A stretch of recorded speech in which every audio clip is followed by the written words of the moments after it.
Okay. So good afternoon, everyone. Again, we are back uh, in the class of business studies, and today we will talk about evolution of management, or to say so, also known as principles of management. Now, this is the last topic which is left out in part A, and after this, for continuous 3 to 4 classes, we'll try to finish up part B of your syllabus. Okay. So, talking about evolution of management, I'm sure so far we have understood what management stands for. Now, the word evolution has come from the term called evolve. So, evolution means how the concept, how the idea of evolution has come up across the period of time, across the years. So, if you remember, after Industrial Revolution, which started in mid 17th century in Great Britain, after this advent of machines, the concept of management came into. From there till now, things have changed a lot. It has gone through drastic changes. And what we are seeing today, when I'm talking about management per se, so it means the evolution of management from that period till date, till this time. So let's talk about evolution, how it has evolved. And in this evolution, there have been contribution by various thinkers as well, various management gurus as well, like F.W. Taylor, Henry Fayol, McGregor, Herzberg, Hawthorne, and so hence and so forth. As the class proceeds, we'll see that. So moving ahead, look at this. Okay. We all know about this thing. What is the term management stands for? Just for the revision purpose, if you guys can go through this thing. The most precise definition of management would be management is all about getting things done with the available resources. If you are able to get the job done, then it becomes a management. Moving ahead, we'll not waste time in this thing. Now look at this. Now there are different factors which affect management. Okay, we have got economic factor, we have got social factor, we have got political factor, and so hence and so forth. So even these factors, they have played a role in evolution of management.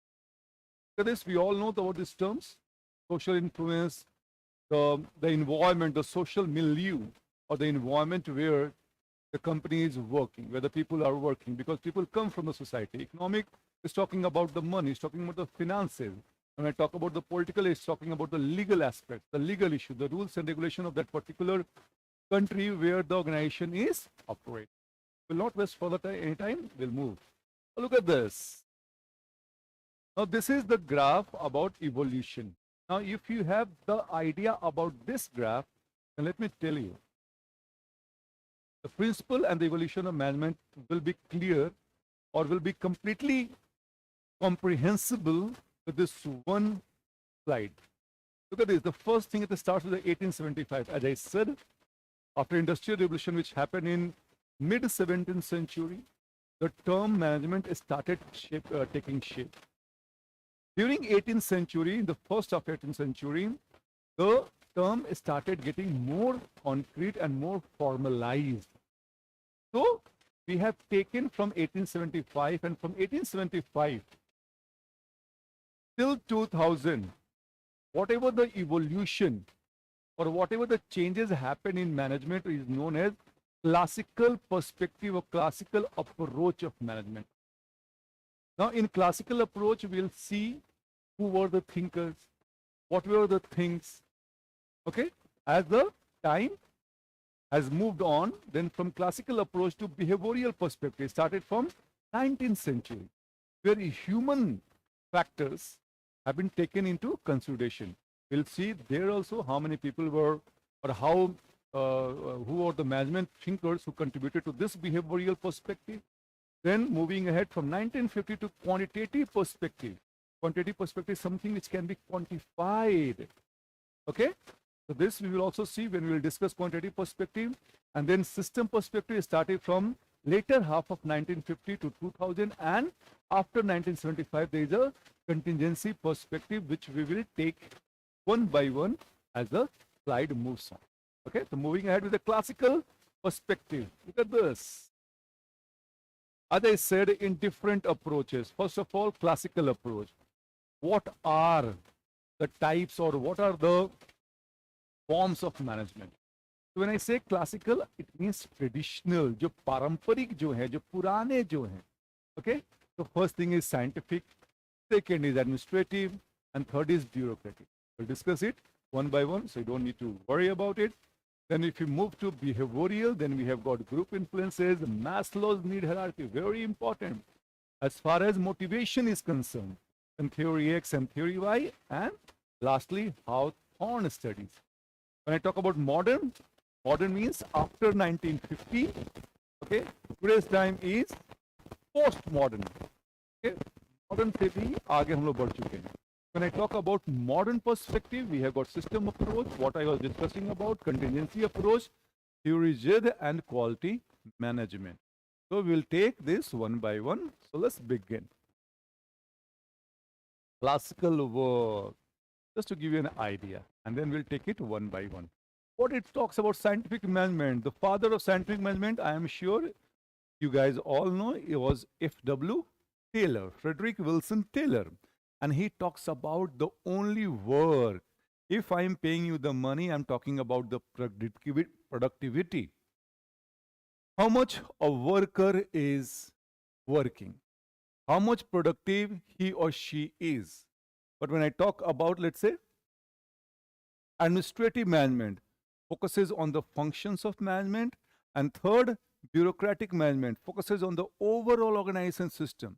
When I say about bureaucratic, it means, I've already explained in the class, the term bureaucracy was coined by Max Weber, a German sociologist. So we will consider this one by one. So first of all, let's talk about the scientific management. Look at this. This guy is F.W. Taylor. Okay? So he has got some resemblance with Mahatma Gandhi in his younger days, but he is F.W. Taylor, the father of scientific management. What are its four principles? It talks about developing a scientific approach for each element of one's work. Selectively or scientifically select, train each and develop each worker. It means I will pick worker who have got the right experience, right technical skill, so that the work gets done faster, it has got more productivity. Okay? Third principle is cooperate with workers to ensure that jobs match plans and principle. It means there should be coordination among different workers so that the work gets smoothly done. And fourth is a division of labor. So अगर सवाल कल पूछ देगा about the, in MCQ, multiple choice question, that who gave the concept of division of labor, it was F.W. Taylor in scientific management. And division of labor talks about whosoever expert in the work, he will handle that particular. I keep on giving this example that you don't compare or you don't ask a fish to climb a tree. Okay?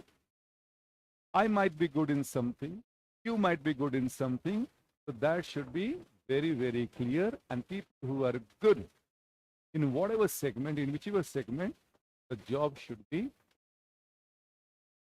Okay? Now, these are the four principles on which scientific management works. Now, these four principles, they focus on three areas. And three areas are task performance, supervision, and motivation. Task performance, it means the employee, the worker who are working, they should be able to perform the task and fast with 100% productivity. And in order to ensure that workers are doing the right job or they are working with their full potential, there should be supervision and they should be motivated also. Now, during this time, The motivation was only known as you pay them money and the worker will be motivated to work more for you.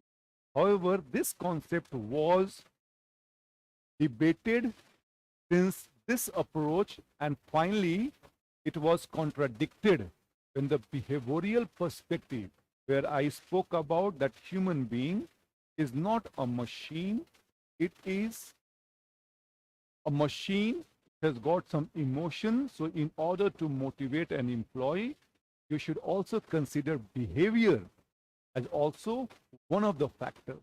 Okay? The three focus areas, four principles on which scientific management works, three focus areas, that is task performance, supervision, and motivation. And these principles has given some new concept as well. And the new concept were, if you see, they speak about piece rate incentive system and time and motion study. Now I will explain this thing, factors in detail. First of all, let's understand what is time and motion. There are two terms, time as well as motion. Now, when F.W. Taylor, who was an engineer, he said that a worker has to be productive, and in order to be productive, the things which are not required or which are redundant, that should be completely ostracized, that should be completely removed. तो बिल्कुल अलग कर दिया जाना चाहिए. Okay, तो उसने calculate किया कि भैया वर्कर जो है इतना देर काम करता है, इतना देर आराम करता है. तो मान लीजिए कि सबको मिला लिया जाए, आराम को अलग कर दिया जाए, तो कितना देर काम कर सकता है, तो उस काम में कितना वो प्रोडक्टिव, कितना जो यूनिट है, मैन्युफैक्चरिंग यूनिट है, कितना प्रोडक्ट का मैन्युफैक्चरिंग कर सकता है. ठीक है, उसके अनुसार से उनका वेज, उनकी सैलरी है, उसको निर्धारित किया गया. अब ये हो गया टाइम का. मोशन स्टडी कहता है, जैसे मान लीजिए कि अगर आपने अपने घर में देखा होगा, घर में काम होता है, उसके बाद से मैं आपको एक कॉर्पोरेट का एग्जांपल दूंगा. पहले घर का, कि घर में आप लोग देखते हो, तो मान लीजिए घर में कोई मकान बन रहा है, ये कर रहा है, अब देखेंगे जो लेबर्स होते हैं वो ईंट को क्या करते हैं, एक लाइन में 5-6 लेबर खड़े हो जाते हैं और ईंट को एक लेबर उठाता है, एक लेबर उसको फेंकता है, ऐसे ही चलते चला जाता है. Okay, now there is a pattern to it, there is a motion to it. और मुझे ईंट मिला, हमने उसको ईंट को पास किया तो चला गया. लेकिन मान लीजिए हमने ईंट मिला और मुझे खुजली होने लगी, तो ईंट मेरे हाथ में है, खुजली करने में 3-4 सेकेंड लग गया. तो व्हाट हैपेंस, दिस 3-4 सेकेंड अगर मान लीजिए कि 10-20 लेबर करने लगे, so it means we are wasting at least 2 to 5 minute. अब एग्जाम्पल ले ले, और किसी ऑटोमोबाइल इंडस्ट्री में अगर आप फ्लोर पे हैं, फ्लोर मतलब कि जहां पे असेंबलिंग होता है, नो क्या होता है कि गाड़ी का सैशी, सैशी मतलब कि जो चेंचिस जो होता है बॉडी को, जिसको हम लोग बिहारी भाषा में चेंचिस कहते हैं, हालांकि वो सही सब प्रोनाउंसिएशन नहीं है, बॉडी मान लीजिए, उसको सैशी कहते हैं, CHASIS. ओके, तो जो आता है तो एक लेबर, उसके अंदर एक वर्कर जो है नट कस रहा है, तो कोई स्टीयरिंग कर रहा है, मतलब सबका काम निर्धारित है. और वो क्या होता है, जो परवेयर मशीन होता है ना, वो घूमते रहता है. तो अगर मान लीजिए कि एक लेबर ने, एक वर्कर ने थोड़ा सा भी नट कसने में अगर देर किया, वहां पे 1 से 2 सेकेंड भी समय का वेस्ट हुआ. और ऐसे ऐसे कितने काम कर रहे हैं, ये फ्लोर पे चल रहे हैं. तो अगर ऐसे काउंट करेंगे तो मालूम चलेगा दिन में 1 घंटा का समय निकल गया, और 1 घंटा जो समय है वो अनप्रोडक्टिव हो. तो F.W. टेलर कहता है कि there should be right motion, okay, of an worker to do the work. Another example would be that, मान लीजिए कि बस हमको यहां से मूवमेंट यहां तक करना है, और हम क्या कर रहे हैं कि यहां से मूवमेंट दूर तक कर रहे हैं, तो further it's going to take extra time, extra second. तो Taylor devised a certain motion which will not take much time, will be very, very efficient, specific, that for this work you have to only move to this extent. If you are doing this thing right, then you are saving the time and you will be more productive. I hope this is clear.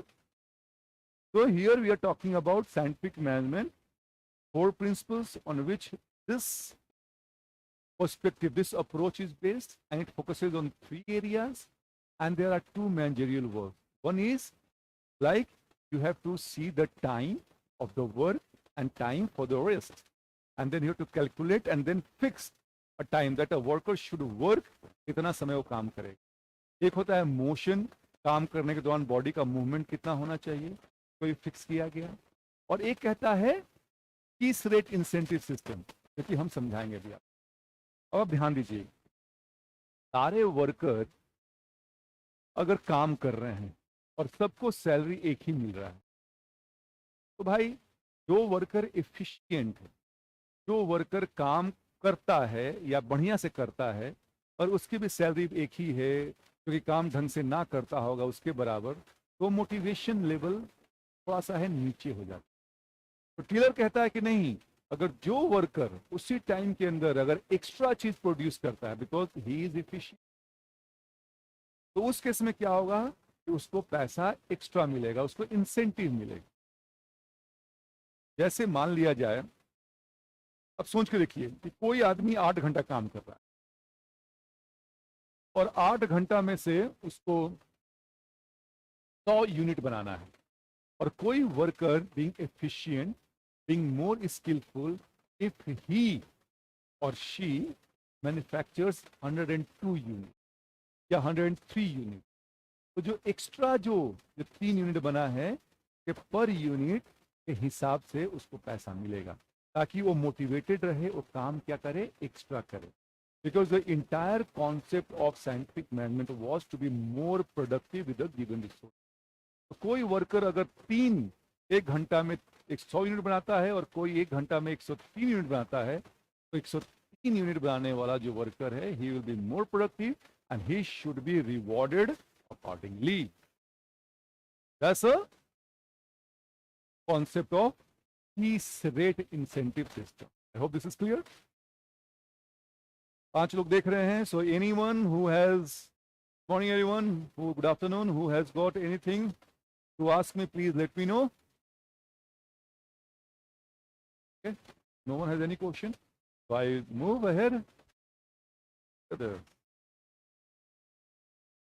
हमने कहा, here we are talking about what Taylor spoke about scientific management. Look at this. It says scientific method comprises of observation, measurement, experimentation, and inference. He all speaks about scientific thing. What is scientific thing? Scientific thing, the definition is something which can be repeated with the same result given the similar condition. तो अगर मान लीजिए कि धरती पे अगर हम उड़ नहीं सकते हैं बिकॉज 9.8 मीटर पर सेकेंड स्क्वायर जो ग्रेविटी है वो हर जगह बराबर होगी एक्सेप्ट पोल एंड इक्वेटर. थोड़ा बहुत वहां पे कम बेसी हो जाता है. ठीक है, तो ये चीजें हैं. तो ये कहता है observation, if you are into scientific management, तो आपको ऑब्जर्व करना है, एक्सपेरिमेंट करना है, और जो आपने एक्सपेरिमेंट किया उसको मेजर करना है कि भैया इतने ही घंटा काम हो रहा है तो इतना प्रोडक्टिविटी मिल रही है, इतना प्रोडक्टिविटी हो रहा है. Yorishita, oh, okay, I didn't get that. You want to ask something? Please let me know. तो अगर आपने इतना घंटा काम किया, so you are productive for this, so you will be able to produce this thing. So he talks about this thing. Second, he says science not a rule of thumb. Rule of thumb क्या होता है कि बहुत जो traditionally चलते आ रहा है, जैसे सड़क पे चल रहे हैं हम, बिल्ली रास्ता काटे, हम क्या करते हैं, गाड़ी रोक देते हैं. पर क्या इसके पीछे कोई साइंटिफिक एविडेंस है? कोई कह सकता है कि sir good things don't happen to you. I don't know. तो साइंटिफिक मैनेजमेंट स्टेज, ऐसा नेम सजेस्ट कि boss not rule of thumb. ये नहीं कि चलते आ रहा है तो हम वही काम करेंगे. No, very scientific approach. Science होना चाहिए कि बॉस इतना देर काम करेंगे तो इतना प्रोडक्शन होना चाहिए. तो no traditional thing. Third, he speaks about harmony, not disorder. Harmony का मतलब होता है आपस में सामंजस्यता, मित्रता. एक साथ और काम कर रहे हैं तो सब कोई एक दूसरे के साथ मिलजुल के काम करें. अगर आपस में मतभेद होगा, then the things are not going to end. They will not fall in the right place. कहीं ना कहीं लड़ाई झगड़ा होगा, तो my work will stop. This is Frederick Taylor talking about scientific management. Cooperation, not individualism. ये कहता है, another point है, ये कहता है कि एक आदमी अकेला, कुछ हिंदी में एक मुहावरा है कि अकेला चना हाड़ में नहीं फोड़ता. You need a team to work as a team and to perform a task. So he says you should be working as a team. There should be cooperation, समन्वयता या सामंजस्यता होना चाहिए, ना कि एक आदमी कहे कि नहीं बस कल हम बढ़िया काम करेंगे, बाकी के लोग काम कर रहे हैं या नहीं कर रहे हैं. I am not concerned. No, you should encourage everyone, you should motivate everyone, you should focus up everyone. Okay? अगला पॉइंट कहता है development of each man to his greatest efficiency and prosperity. Scientific management कहता है कि बहुत जिस आदमी की जितनी क्षमता है उसको उसी के अनुसार काम मिलना चाहिए और उसी के अनुसार उसको ग्रोथ मिलना चाहिए, प्रमोशन मिलना चाहिए, सैलरी मिलना चाहिए. ये नहीं हो सकता है जैसे कि हम लोग हिंदी में कहते हैं कि सब धन 22 पसेरी. का मतलब होता है कि हर आदमी को आप एक जैसा ट्रीट नहीं कर सकते हैं. There must be different strokes for different folks. तो जो जैसा डिजर्व करता है उसके अनुसार उसको ग्रोथ मिलना चाहिए, उसको सैलरी मिलना चाहिए. Last, division of labour. I have already told you division labour क्या कहता है भाई, कि जो जिस काम में होशियार है, काम में एक्सपर्ट है, हम उसको उसी काम में लगाएं. अगर आपको पढ़ने का मन नहीं है, इंजीनियरिंग करने का मन नहीं है, तो आपको नहीं करना चाहिए. Because couple of days back there is an story from Kota कि भैया बच्चे ने सुसाइड कर लिया क्योंकि तो इंजीनियरिंग करने का मन नहीं था, and he was unable to do it. लेकिन पेरेंट्स कह रहे थे कि भैया नहीं, आपको करना है. तो these things are not good and not part of scientific. Okay, I hope this is clear. यहां तक हमने बात किया क्लासिकल अप्रोच में साइंटिफिक मैनेजमेंट के बारे में, कि फादर कौन थे, क्या क्या प्रिंसिपल पे काम करता है, क्या फोकस एरिया है, और क्या दो मैनेजरियल कॉन्सेप्ट दिया, वो 3 मैनेजर दिया. इसके बाद से we spoke about what Taylor has to speak about scientific management. Now will talk about the criticism. Look at this. ऐसा हम लोग कि आपको पढ़ना या नहीं पढ़ना है. Henry Gantt and the Gilbreths. अगर पढ़ना होगा तो हम थोड़ा पढ़ाते हैं. तो टेलर के अलावा भी 2 ऐसे साइंटिफिक थिंकर हुए हैं, मैनेजमेंट थिंकर हुए हैं, जिन्होंने अपना अपना कॉन्सेप्ट दिया है, जिसका कि एक का नाम था Henry Gantt and the Gilbreths. Henry Gantt ने एक चार्ट बनाया था. Just show you this is a Gantt chart. तो अब किसी भी मैन्युफैक्चरिंग यूनिट में जाइएगा तो बाहर चार्ट लगा रहता है. चार्ट में मेंशन होगा कि इस शिफ्ट में कौन काम कर रहा है, कौन सुपरवाइजर है, कितना काम हुआ है, कितना रॉ मटेरियल है. Everything should be mentioned over. Okay, so that anyone who is visiting the factory or the manufacturing unit will have an idea कि क्या क्या काम चल रहा है. देखिए और क्या करता है वो. this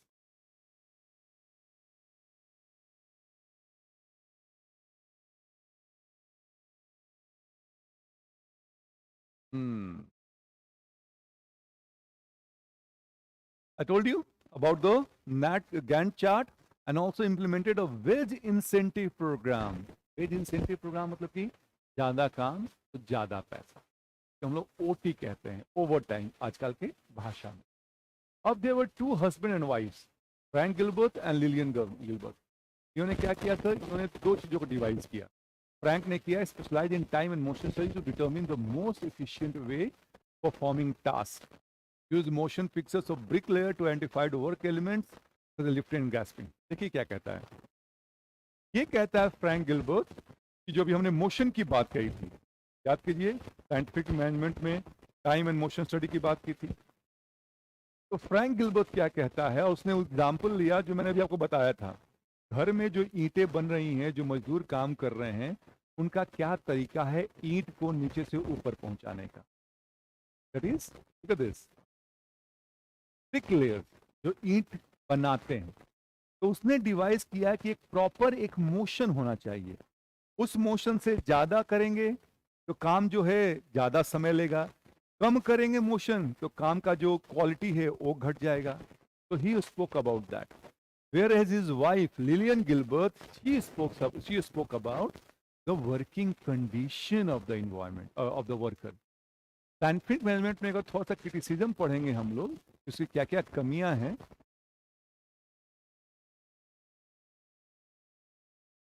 hi Preeti Mishra, anything if you want to ask please ask. Okay,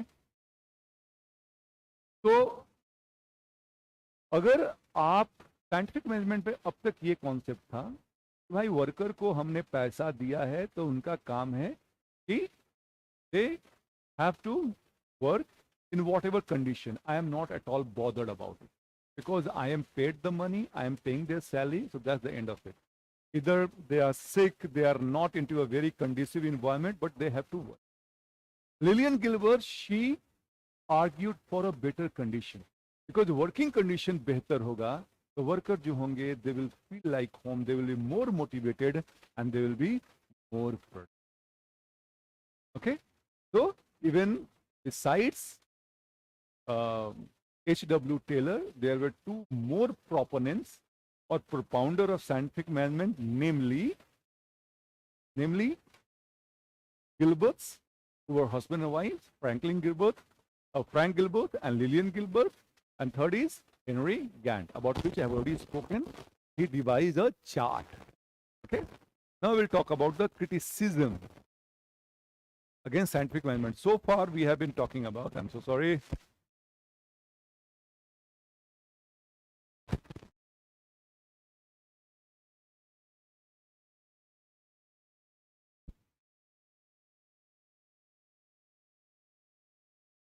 So far we have been talking all good things about scientific management, but as I said that every coin has two sides, one pros coins and one pro sides and one con side. So the flip side, मतलब कि इसके जो criticism, इसकी बुराइयां क्या क्या हैं, ये बताया जा रहा है इसको. So first thing first, ignores the social context and higher needs of worker. ये कॉन्सेप्ट बिल्कुल सोशल कॉन्टेक्स्ट, मतलब कि हमने कहा है किस माहौल में काम कर रहा है, किसके साथ काम कर रहा है, और क्या वर्कर का एक ही नीड है कि उसको सैलरी मिल जाए, पैसा मिल जाए और उससे खुश है, क्या उससे कोई अप्रिसिएशन नहीं चाहिए, क्या उसको हॉलिडे नहीं चाहिए. ये चीजें साइंटिफिक मैनेजमेंट ने बिल्कुल consider. Doesn't acknowledge various among individual. ये क्या कहता है, ये साइंटिफिक मैनेजमेंट है, ये फर्क नहीं करता है दो इंडिविजुअल के बीच. इसको लगता है कि सब आदमी वर्कर है तो पैसा दिया तो सबको काम करना पड़ेगा. But individuals are different from each other. हम आपसे अलग हैं, आप हमसे अलग हैं. Regard worker as uninformed and ignore their ideas. ये कहता है, एक और चीज कहता है जो क्रिटिसिज्म इसका है कि वर्कर को ये हाईली अनइन्फॉर्म्ड, मतलब कि इनको कुछ भी नहीं मालूम है. जो मालूम है मैनेजर को मालूम है, जो मालूम है बॉसेस को मालूम है. तो कोई भी आइडिया अगर जो फ्लोर पे काम कर रहा है अगर वो देता था, उसको ये लोग बात नहीं. Their job was only to execute the order, and the thinking part or the strategy part was only confined to the managers or the bosses. The big flaw, because ideas can come from any of the person, from any side. Okay, so that was third criticism. Fourth, dehumanizing the workforce. हमने आपको कहा कि किस condition में काम कर रहा है, उसको खाना मिल रहा है या नहीं मिल रहा है, उसको सोने का, उसको मेडिकल की सुविधा है कि नहीं है, वो जो भी चीजें हैं अगर उसके पास नहीं है तो साइंटिफिक मैनेजमेंट उसको कंसीडर नहीं करता. Taylor time and motion study was criticised. अब ये बताते हैं आपको फ्रेडरिक टेलर का. या कोई रोबो नहीं ना है, रोबोट्स भैया एक तरह का ही मूवमेंट करेगा. हो सकता है उसको पानी पीने का मन करे, हो सके उसको कहीं घूमने का मन करे, हो सके he wants to take a break. तो ये चीजें जो साइंटिफिक मैनेजमेंट में वर्क फोर्स को as a robo, as a machine समझती है, वो गलत. Human being is a human being after all. That's another criticism. Notion of, lastly कहता है, notion of rational economic motives of human being was not always tenable. Tenable मतलब होता है का नहीं किया जा सकता. फिर से notion of rational economic motives in being always. अब मान लीजिए अभी कोशिश करेंगे सोचने का। जैसे कि मैंने पहले कहा कि केवल ये जरूरी नहीं है कि वर्कर को पैसा दे दीजिएगा तो he will be happy and satisfied. He might be having some different need. Okay, ध्यान दीजिए, रेशनल इकोनॉमिक मोटिव, जैसे कि मेरे बच्चे को पढ़ाने के लिए मुझे कुछ लोन चाहिए। ओके, तो scientific management was not okay with that because they have this thing ki boss, I am going to pay you the money of the work you are only doing, but if you want to take some advance, if you want to take some loan, that was not possible in science. Because again I said scientific management mein worker ko एक means of production ही माना जाता था, उसको human being नहीं माना जाता था। उसे क्या क्या नीड्स हो सकते हैं पे ध्यान नहीं दिया जाता। आप बस केवल काम कीजिए, इसके बाद से मरिए जिए, मुझे कोई है। So these are the few criticism of scientific. I hope this is clear. Okay, now we will move to behavioral. Look at this.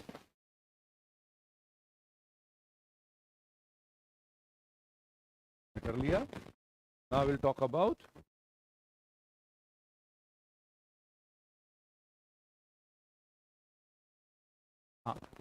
You will talk about the bureaucratic management. ये सारे भी याद कीजिएगा आपको। पहली बार में you guys remember I showed you that as part of the classical approach. Look at this. Part of the scientific management we have.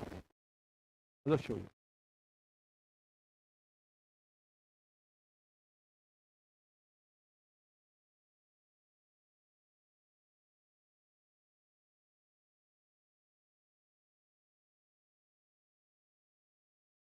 Take some time to come.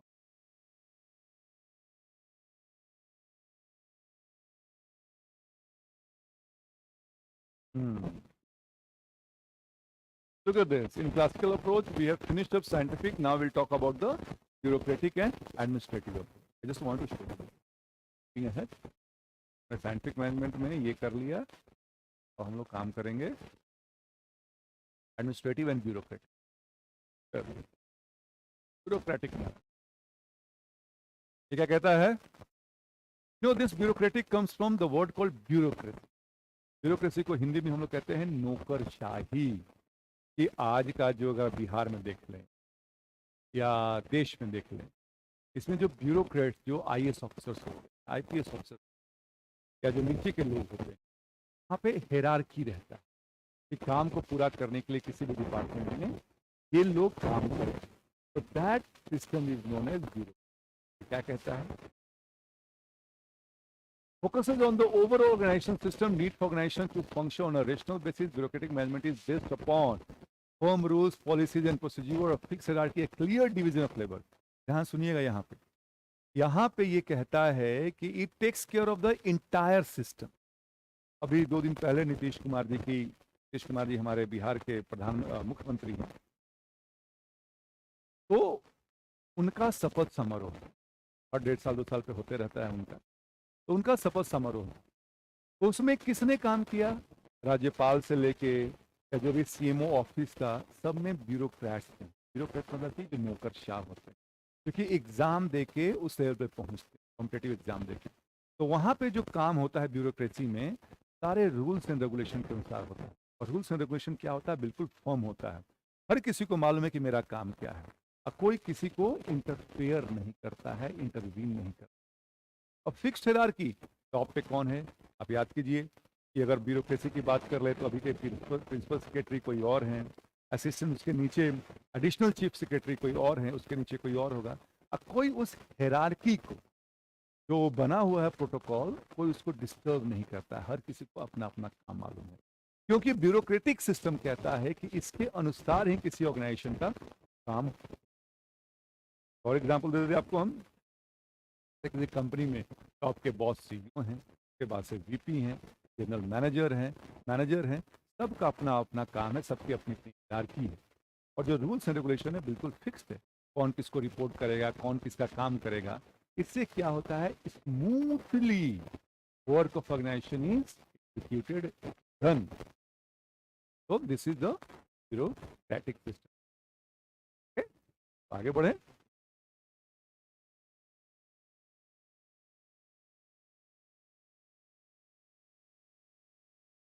तो अगर हमने क्या कहा था कि Max Weber, he gave this concept, a German sociologist. और इसका definition क्या है? A bureaucracy is a highly structured, formalised and impersonal organisation. कोई वहां पर्सनल चीजें नहीं है, जो है ऑर्गेनाइजेशन के लिए काम है. हाईली स्ट्रक्चर मतलब कि उसका स्ट्रक्चर जो है बिल्कुल डिफाइन है. And it works on 5 principle. What are they? Look at this. Division of labour, जो हमने पहली बार पढ़ा था. सेकेंड है हायरार्की ऑफ अथॉरिटी, कौन किस लेवल पे है, कौन किसको किसको रिपोर्ट करना है, ये सारा चीज मेंशन होगा. रूल्स एंड प्रोसीजर, उसके अनुसार आपको काम करना है. इम्पर्सनैलिटी, कोई चीज पर्सनल नहीं होना है. जैसे आप ये नहीं कह सकते हैं कि मेरा बॉस है वो मेरे साथ दोस्ताना व्यवहार रखेगा. No, it doesn't happen. During that time it was not allowed. आज के समय में होता है, लेकिन वहां पे सीनियर, जूनियर, मैनेजर, वर्कर में बिल्कुल डिफरेंस था. Okay. Employ selection and promotion strictly on the basis of work. अगर आपने काम बढ़िया से किया है तो आपका सिलेक्शन होगा और आपका प्रमोशन होगा. इसके अलावा और कुछ चीज. तो bureaucracy, the term coined by Max Weber, which talks about a highly structured system or a network which is important or essential for the completion of work in an organization. It works on the 5 principles. Is, I hope this is clear. अब थोड़ा सा और आगे बढ़ेंगे. बेटी management की बात करते हैं. CBSE क्या कहता है, ये हमने सारा किया हुआ है. It talks about administrative means the things which has to be, which is important for the control or which is important for the functioning of an organization. Because that's what it says. Focused on principles that could be used by managers to coordinate the internal activities of organization. Okay? आप अपने घर का example ले ले, अपने coaching का example ले ले. Everything has to be administered. Okay? There are people who are teachers, there are people who are counselors, there are people who are into administration. They have got the role to play, which ensures that this coaching institute or your family functions. And what 5 management function? Already पढ़ लिया है. Planning, organizing. यहाँ पे commanding, coordinating, controlling है. लेकिन हमने थोड़ा 2 word को चेंज कर दिया था कि things have change. Planning, organising, commanding के बाद क्या था? डायरेक्टिंग था. याद कीजिए. फिर स्टाफिंग था. तो ये 5 मैनेजमेंट जो फंक्शन ये करता है, which we have already done. We don't need to discuss about it later on. Commanding means to direct. आपको ये काम करना है, आपको वो काम करना है, आपको ये काम करना है. कोऑर्डिनेटिंग मतलब कि टू हैव अ कोऑर्डिनेशन, एक दूसरे के साथ मिलकर काम करना है. Okay, I am sure.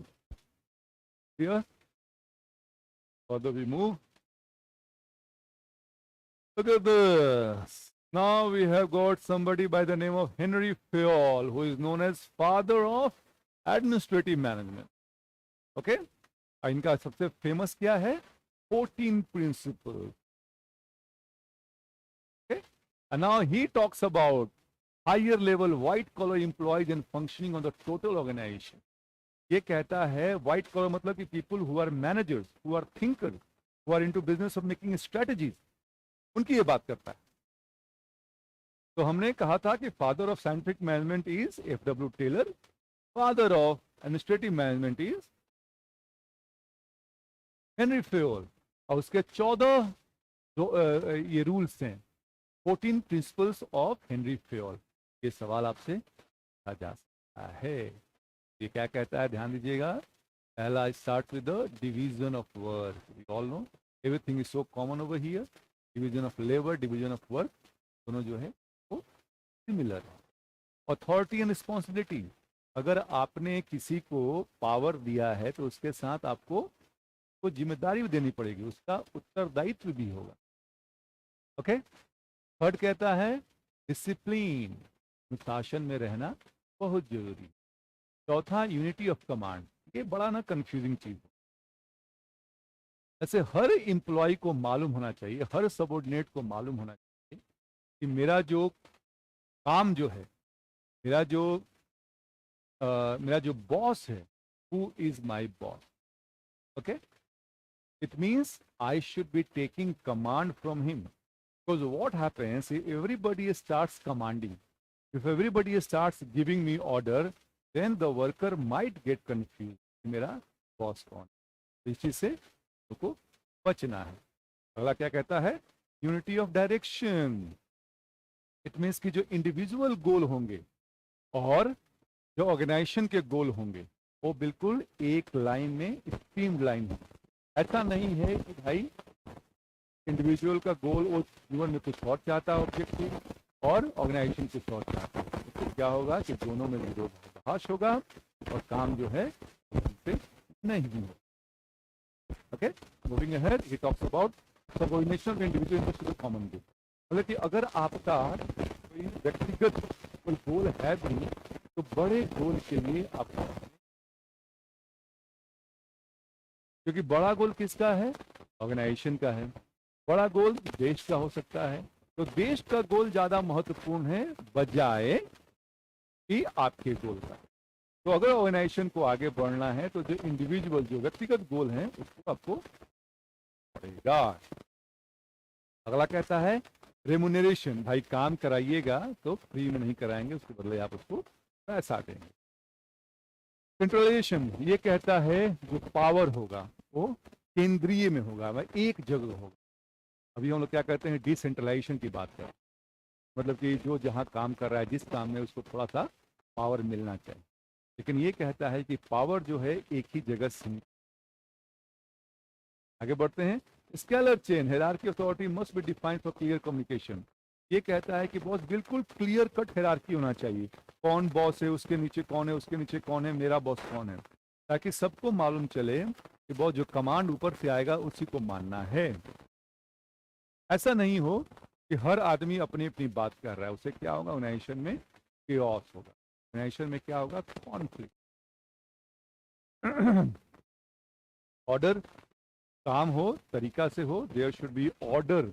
Time पे ऑफिस खुले, टाइम पे ऑफिस बंद हो, किसको आना है, किसको जाना है, एवरीथिंग शुड बी क्लियर। आपस में बराबरी होना चाहिए। जैसे हमने कहा था कि इंडिविजुअल को आप अलग अलग नहीं बांट सकते, there should be no variance. Stability हमने बताया, दी ऑर्डर स्टेबिलिटी इनिशिएटिव। हर एम्प्लॉय को अपने से इनिशिएट कुछ करना है, ताकि आइडिया जो है, अगर मान लीजिए आपके मन में आइडिया है, तो you should take initiative. You should not wait for somebody to take the initiative. If you have got the idea, if you have got the better idea to finish the job, better idea to do the work, you should the initiative. You should take the initiative. And finally कहता है spirit de corps of French word, इसका मतलब होता है team spirit. जो भी होगा team work के साथ काम करना पड़ेगा, क्योंकि अगर टीम के रूप में काम नहीं कीजिएगा, अलग अलग काम कीजिएगा, तो चीजें जो हैं वो पूरा नहीं हो पाएंगी। The things will not run smoothly. Okay? So in order to have an organization functioning in the best possible manner, there should be team spirit among the workers. So this was all about Henry Fayol 14 principles. I hope this is clear. नहीं होगा, in fact no one is watching. अगर कोई watch कर देगा बाद में, सवाल होगा तो जरूर हमसे पूछिएगा। Okay? Moving ahead. अब कंट्रीब्यूशन, सवाल पूछ सकता है भैया कि ठीक है एडमिनिस्ट्रेटिव मैनेजमेंट तो समझ लिया हमने हेनरी फ्योल का, इसे कंट्रीब्यूशन क्या है, क्यों पढ़ाई करें? Look at this what it has to say. A clear line of authority from the top to the lowest level of employees helps effective management. सबको मालूम है कि अपना अपना काम क्या है, मेरा काम क्या है, उसका काम क्या है। ओके, तो sir each individual should perform one function only. हर आदमी एक काम करे तो ज्यादा वो बेहतर ढंग से कर सकते। Multitasking, which has become a norm of the day in today's time. But if I talk about in a scientific way, the human brain is not made, is not tuned for multiple work at one time. So there should be one person focusing only on one work. So he should become is more productive there. Span of control for manager should never exceed 6. अब ये new term है. Span of control कहता है कि एक manager के अंदर में कितने लोग होने चाहिए. अगर मान लीजिए कि एक मैनेजर के अंदर में 20 लोग डाल दें, 25 लोग डाल दें, तो he won't be able to focus on everyone. तो व्हाट हैपेंस, ये कहता है कि 6 लोग से ज्यादा एक मैनेजर के अंदर नहीं होना चाहिए. अथॉरिटी में भी delegated but not responsibility. Authority ये कहता है कि भाई भले हो सकता है कि आपने किसी को पावर दे दिया काम करने का, लेकिन जिम्मेदारी है वो आपकी होगी. अगर काम पूरा नहीं होता है तो मैनेजर शुड टेक रिस्पॉन्सिबिलिटी. उत्तरदायित्व तो आपका है, भले आप काम किसी से करवाएं. ओके, और आगे बढ़ते हैं. Authority and responsibility of each employ should be communicated in writing and avoid any possible confusion. ये कहता है जिसकी भी जिम्मेदारियां हैं या जिसको जो अधिकार दिया हुआ है सबको लिखित रूप में आपको देना है, ताकि कंफ्यूजन कुछ, ताकि बाद में कोई ये नहीं कह सके कि सर आपने हमको ये, हमने आपको बोला था और ये लिखित रूप से आपका सीखने. तो these are the few contribution of administrative management. ये बढ़ते हैं. अब इसका क्रिटिसिज्म क्या है जान लें. हर चीज का दो पहलू होता है. हमने अब तक इसका पॉजिटिव बात किया है, अब जरा क्रिटिसिज्म की बात कर लें. Cannot be applied in all the situation. ये कहता है सब सिचुएशन में ये अप्लाई नहीं हो सकता है. Very true. कहीं कुछ कमी हो गई, जैसे मान लीजिए कि स्पैन ऑफ कंट्रोल की बात करता है. आजकल के समय में 6 वाले चीज खत्म हो चुका है. आज है कि भैया एक आदमी के अंदर में 15 लोग हैं, 20 लोग हैं काम कर रहे हैं, because the company wants to save the cost. Company और companies don't want to employ more managers. तो हर जगह में ये 14 प्रिंसिपल या एडमिनिस्ट्रेटिव मैनेजमेंट है, ये नहीं हो सकता है, अप्लाई नहीं हो सकता है. Second, it encourages mechanistic organization and consider organization as a closed system. ये 14 प्रिंसिपल ना एक मशीन की तरह आदमी को ट्रीट करता है. हमने पहले भी कहा था कि साइंटिफिक मैनेजमेंट का सबसे बड़ा क्रिटिसिज्म यही है कि they considered human being as a machine. तो ये कहता है कि मशीन की तरह काम कीजिए और जिस ऑर्गेनाइजेशन में काम कीजिए वो बिल्कुल क्लोज है, जो कि पॉसिबल नहीं है. क्योंकि ऑर्गेनाइजेशन क्या है, बाहर की दुनिया से भी इंटरेक्ट करता है. लोग जो हैं अपने घर से कंपनी में काम करने आते हैं. तो there is an interaction between the company and the society.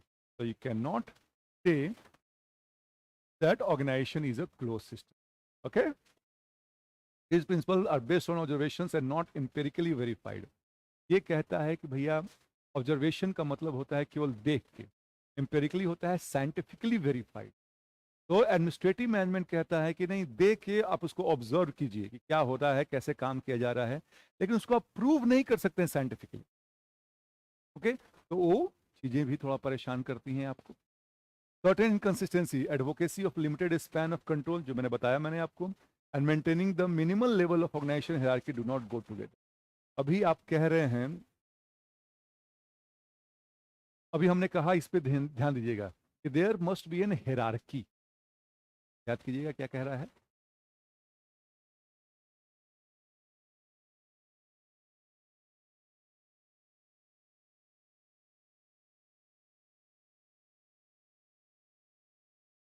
ये कहता है ना, there should be authority, authority and responsibility, there should be unity of direction, unity of command. Okay? यहाँ पे हेरारकी की बात करता है. एक तरफ बात कर रहे हैं हेरारकी होना चाहिए कि हर कोई को अपना अपना काम मालूम है, और दूसरी तरफ आप बात कर रहे हैं कि जो स्पैन ऑफ कंट्रोल है वो मिनिमम होना चाहिए. मिनिमम इन द सेंस कि ही आदमी एक मैनेजर को रिपोर्ट करे. तो दोनों में तो विरोधाभास है ना, तो कैसे पॉसिबल होगा. एक समय आपको हेरारकी भी चाहिए और एक समय कह रहे हैं कि नहीं, जो लोग होंगे स्पैन ऑफ कंट्रोल वो जो है वो बस 6 ही होना चाहिए. It will not go together ना. एक ये भी क्रिटिसिज्म. हम आते हैं बिहेवियरल अप्रोच में. इसके बाद से हम लोग will finish off the classical. तो बिहेवियरल अप्रोच क्या कहता है, जो कि क्लासिकल जो साइंटिस्ट हैं जो केवल ह्यूमन बीइंग को मशीन मानते थे, उसको वो कॉन्ट्राडिक्ट करता है, उसको इग्नोर कहता है और कहता है कि नहीं, जो वर्क फोर्स है वो इंसान भी काम करते हैं. Human behaviour in shaping management style. और कौन कौन से लोग थे जो जो इन्होंने काम किया है. में काम किया है Mary Parker Follett, Douglas McGregor, Chester Barnard, Elton Mayo and Abraham Maslow. कि सबसे महत्वपूर्ण है अब्राहम मैस्लोस का, जिसको हम लोग नीड हायरार्की कहते हैं। ये क्या कहता है, ध्यान सुनिएगा। बिहेवियरल अप्रोच कहता है कि human being science a machine नहीं है, दे आर ह्यूमन, तो there must be humane factor in them. उसके लिए अलग से कॉन्सेप्ट दिया गया है जो कि धीरे धीरे समझेंगे। पहला समझ लें मैस्लोज नीड हायरार्की। ये कहता है कि किसी भी वर्कर का, किसी भी इंडिविजुअल का काम करने का एक मोटिवेशन होता है, उसका नीड, उसकी जो जरूरत होती है उसका हायरार्की होता है, उसके अनुसार जो है का लेवल होता है। वो क्या कहता है, 5 तरह के लेवल उसने बताए हैं। It's in the shape of a pyramid, starting with a physiological need. ये physiological need, need for security या नीड फॉर सोशल रिलेशन, ये 3 नीड को हम लोग बेसिक नीड कहते हैं, और 2 ऊपर वाले नीड को कहते हैं हम लोग हायर नीड। और फिजियोलॉजिकल नीड क्या कहता है, कोई भी इंप्लॉय, कोई भी वर्कर तब मोटिवेट होता है काम करने के लिए जब इसका एक नीड पूरा हो जाता है, then he switches to the next need. तो फिजियोलॉजिकल नीड में आपके आ गया फूड, आ गया शेल्टर, आ गया लव हो गया। भोजन नहीं मिलेगा, खाना नहीं मिलेगा, माता पिता का प्रेम नहीं मिलेगा, तो क्या करेगा व्यक्ति, मोटिवेटेड नहीं होगा। लेकिन ये पूरा चीज हो जाए तो ये आगे पे बढ़ता है। नीड फॉर सिक्योरिटी, या हमको ऐसा नहीं कि मेरे जीवन में कोई खतरा हो, तो घर में दरवाजा होना चाहिए, घर में हमारे पास सुरक्षा की चीजें होनी चाहिए ताकि हम सेफ हो सकें। ये नीड पूरा होगा तो नीड फॉर सोशल रिलेशनशिप, भैया हम समाज में जाएं तो मुझे कुछ जानने वाले मेरे यार हो, मेरे दोस्त हो, मेरे रिश्तेदार हों, ताकि मेरी थोड़ी पूछ रहे। इसके बाद से आता है नीड फॉर सेल्फ स्टीम, ये जो दोनों है हायर नीड पे आता है। ये तीनों नीड पूरा हो जाता है तो इस नीड पे भी लोग आता है कि अगर हमने अपना काम किया तो उस काम का अप्रिसिएशन हो, लोग उस काम को रिकोगनाइज करें। जैसे आपने मान लीजिए कि सीए कंप्लीट कर या सीएस कंप्लीट कर, तो लोग आपको पूछेंगे कि अरे very good, you completed your CA, so it means people will appreciate you, there would be recognition। और ये सब नीड पूरा होता है तो जो फाइनली जो सेल्फ एक्चुअलाइजेशन का नीड होता है, ये नीड कहता है कि जिसको, जैसे मान लीजिए कि कोई साधु हो गया, कोई योगी हो गया, वो ये नीड है जो वो समझता है कि जिसके लिए हम पैदा हुए हैं। Now he is not into or not bothered by any of the need। ना उसको खाने से मतलब है, ना उसको रिश्तेदारी से मतलब है, सब मोह माया है, तो ऐसा मानता है वो। So once he finishes up all his needs or her needs, then he reached a stage of self-actualization where he believes that for the reason what he has come or what he has come on earth, he will do that thing। So he'll work into philanthropic things। philanthropic मतलब होता है कि वो इंसानियत को बढ़ाने के लिए काम करेगा, कंबल बांटेगा सर्दियों में, गरीबों को खाना खिलाएगा, मेडिटेशन करेगा, प्रभु भजन करेगा। Take example of Sadhguru, take example of Narendra Modi. They are people personally I feel they have reached the stage of self actualization. It means आपको जो है अपने बारे में मालूम चलता है कि हम किस काम के लिए यहाँ पे धरती पे आए हैं। तो ये है अब्राहम मैस्लो नीड, जो कि 1954 में दिया गया था, और इसके अनुसार जो कि आज भी वैलिड है, इसके अनुसार जो एम्प्लॉय, जो वर्कर होते हैं, अपने नीड को पूरा करने के लिए मोटिवेटेड रहते हैं। पीपल विल फिनिश अप, हमने ये काम कर लिया है, इसके बाद से हम लोग कुछ और आगे करेंगे, but till this time will keep it for today. The next class will try to finish up this topic. Till that time, thank you so much. You guys are great.